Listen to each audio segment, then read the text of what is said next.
Hello everyone, welcome back to my YouTube channel GS world classes. आज हम UPPSC R test series 2023 R24 GS test number 24 को discuss करते हैं। सबसे पहले फर्स्ट क्वेश्चंस को देखते हैं जो यूपी जीएस से आर्ट एंड कल्चर से रिलेटेड है। यूपी जीएस यूपी स्पेशल से हो गया, हिस्ट्री से हो गया।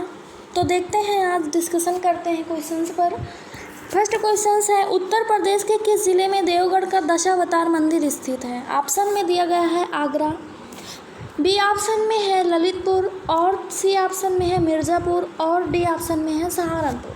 तो ललितपुर करेक्ट आंसर हो जाएगा। डिटेल्स देखते हैं। उत्तर प्रदेश के ललितपुर में स्थित देवगढ़ एक ऐतिहासिक स्थल के रूप में जाना जाता है। देवगढ़ स्थित दशावतार मंदिर भगवान विष्णु को समर्पित है। इस मंदिर की जो है वास्तुकला अत्यंत खूबसूरत है। पहले इस मंदिर को उत्तर भारत के पंचरत्न मंदिर के नाम से भी जाना जाता था। नेक्स्ट क्वेश्चन देखते हैं, उत्तर प्रदेश में पहला दिव्यांग विश्वविद्यालय कहाँ स्थापित है? ऑप्शन में दिया गया है रायबरेली, बी ऑप्शन में है बलिया, सी ऑप्शन में है चित्रकूट, डी ऑप्शन में है मथुरा। तो सी ऑप्शन करेक्ट हो जाएगा, चित्रकूट में स्थित है। उत्तर प्रदेश में प्रथम दिव्यांग विश्वविद्यालय जो है वो चित्रकूट में स्थापित किया गया है। नेक्स्ट क्वेश्चन है, भारत कला भवन उत्तर प्रदेश के किस जिले में स्थित है? ऑप्शन में दिया गया है वाराणसी, बी में दिया गया है मथुरा, सी में दिया गया है कानपुर, और डी दिया गया है लखनऊ। तो ये वाराणसी में स्थित है।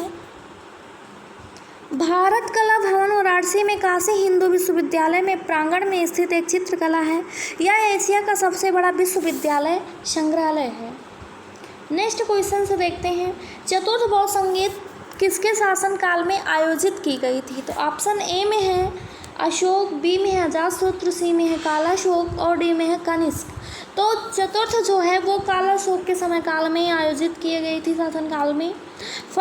प्रथम बौद्ध संगीत जो है वो अजातशत्रु के शासनकाल में हुआ था। द्वितीय बौद्ध संगीत काला अशोक के शासनकाल में हुआ था। तृतीय बौद्ध संगीत जो है वो अशोक के शासनकाल में हुआ था। चतुर्थ बौद्ध संगीत जो है वो कनिष्क के उसमें हुआ था। नेक्स्ट क्वेश्चन है, उत्तर प्रदेश के किस जिले में आंवले का सर्वाधिक उत्पादन होता है? तो फर्स्ट में है प्रतापगढ़, बी ऑप्शन में है जौनपुर, सी ऑप्शन में है चंदौली, डी में है रायबरेली। तो Pratapgarh is the correct answer हो जाएगा। प्रतापगढ़ जो है सर्वाधिक उत्पादन करने वाला जिला है आंवले का। नेक्स्ट क्वेश्चन है, निम्नलिखित में से किस जिले में विक्रमशिला गांगेय डॉल्फिन अभ्यारण्य स्थित है? ऑप्शन में दिया गया है पटना का हिसार, और पटना बिहार, और हरिद्वार उत्तराखंड, वाराणसी उत्तर प्रदेश, भागलपुर बिहार। तो ये भागलपुर बिहार में स्थित है। बिहार के भागलपुर ज़िले में जो है वो स्थित विक्रमशिला गांगेय डॉल्फिन अभ्यारण्य गंगा नदी से मुंगेर भागलपुर के कहलगांव तक 60 किलोमीटर की दूरी में फैला हुआ है। गंगा नदी के डॉल्फिन भारत की राष्ट्रीय जलीय जीव है। नेक्स्ट क्वेश्चन है, स्टॉकहोम कन्वेंशन से संबंधित निम्नलिखित कथनों पर विचार कीजिए। तो है यह ओजोन क्षरण से संबंधित है।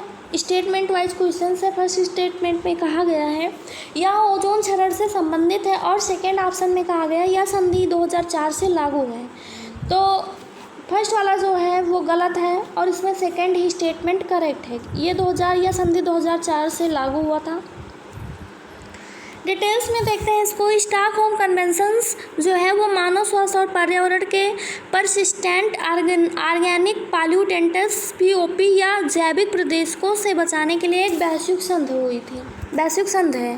पीओपी ऐसे रसायन हैं जो लंबे समय तक पर्यावरण में उपस्थित रहते हैं।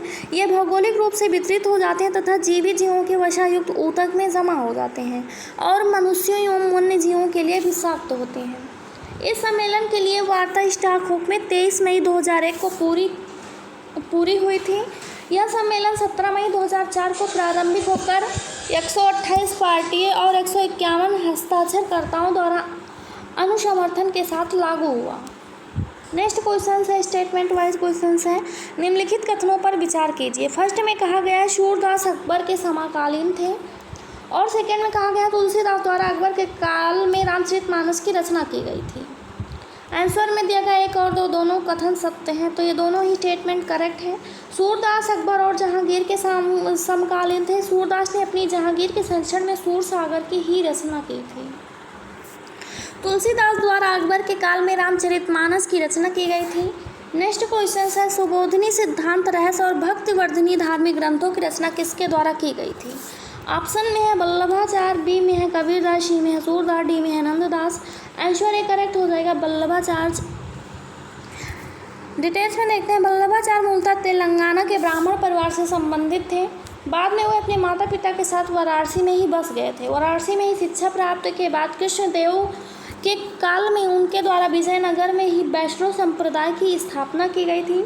सुबोधनी, सिद्धांत, रहस्य और भक्तिवर्धनी धार्मिक ग्रंथों की रचना वल्लभाचार्य द्वारा की गई है।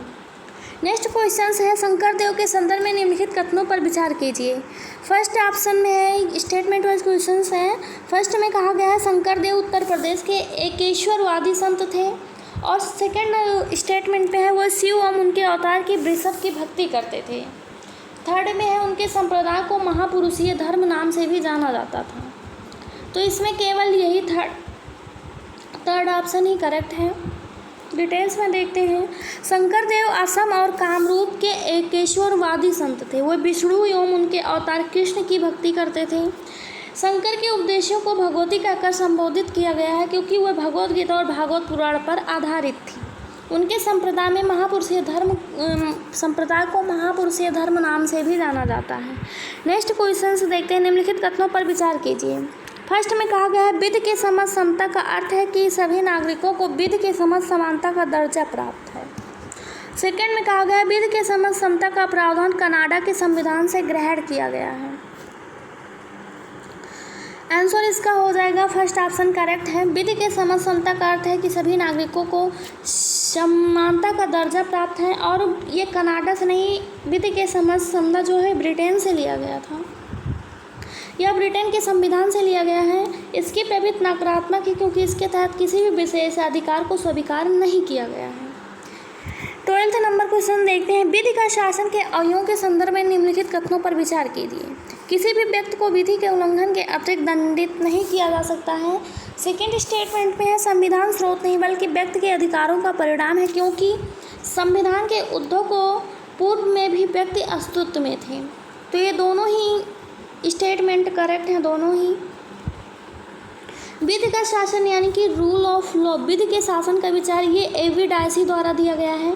इसमें 3 तत्व सम्मिलित हैं। एक है निरंकुश व्यक्ति की अनुपस्थित, अर्थात किसी भी व्यक्ति को विधि के उल्लंघन के अतिरिक्त दंडित नहीं किया जा सकता। सेकंड है विधि के समझ समता, अर्थात सभी नागरिक समान रूप से विधि के अधीन हैं। और थर्ड है संविधान स्रोत नहीं बल्कि व्यक्ति के अधिकारों का परिणाम है क्योंकि संविधान के उद्भव के पूर्व में व्यक्तिगत अधिकार अस्तित्व में थे। नेक्स्ट क्वेश्चन है दून किसे संदर्भित करता है, यानी दून क्या है, दून किस लिए कहा जाता है, दून का अर्थ क्या है।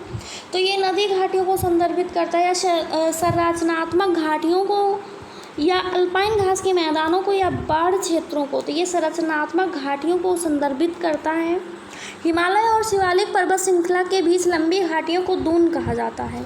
ये संरचनात्मक मूल की घाटियाँ हैं। ये घाटियाँ हिमालय तथा शिवालिक के ऊपरी भाग के कटाव के कारण पत्थर एवं बाजरी से ढकी रहती हैं। Thanks for watching GS word classes. अगर वीडियोस अच्छी लगी हो तो हमारे चैनल को सब्सक्राइब करें और हमारे वीडियोस पे लाइक शेयर कमेंट ज़रूर करें। धन्यवाद।